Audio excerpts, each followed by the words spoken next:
નમસ્તે વિદ્યાર્થી મિત્રો, આજ તમારી સમક્ષ ફરીથી હું ત્રિકોણમિતીય પ્રતિવિધેયનો પ્રશ્ન 2023 13 એપ્રિલ શિફ્ટ ટુ જીનો પ્રશ્ન છે જે તમારી સમક્ષ લઈને ઉપસ્થિત થયો છું. અહીંયા જે આપણને ફંક્શન આપેલું છે fx = 4 sin ઇન્વર્સ, તો આનો આપણે રેન્જ એટલે વિસ્તાર શોધવાની છે કે આ ચાર ઓપ્શન છે એમાંથી એનો વિસ્તાર કેટલો આવશે.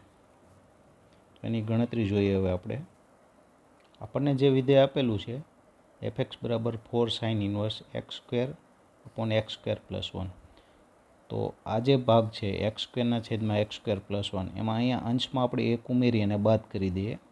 પછી એનો છેદ અલગ કરવામાં આવે x² + 1 x² + 1, તો એ કેન્સલ થશે એટલે આવશે 1 - 1/x² + 1.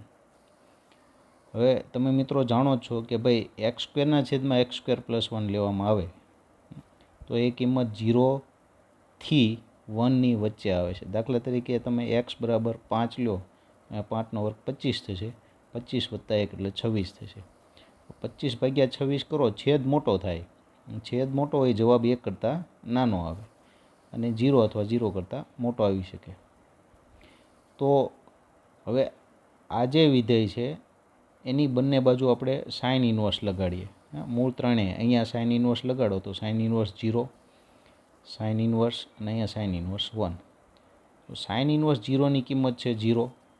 આ જે આપણું વિધેય પ્રશ્નની રકમ હતી એને આપણે fx કહી દઈએ. બરાબર. અને સાઇન ઇન્વર્સ 1 એટલે π/2 થશે.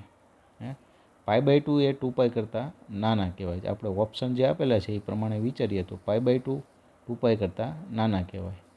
તો આપણો જે રેન્જ જે છે, વિસ્તાર જે એ થશે 0 થી 2π, 2π કરતાં નાનું. એટલે અહીંયા સવૃત અંતરાલમાં 0, ક્લોઝ ઇન્ટરવલ, અહીંયા ઓપન ઇન્ટરવલ, વિવૃત અંતરાલમાં 2π, એટલે 0 થી 2π એ આપણો આન્સર થશે. Thank you very much.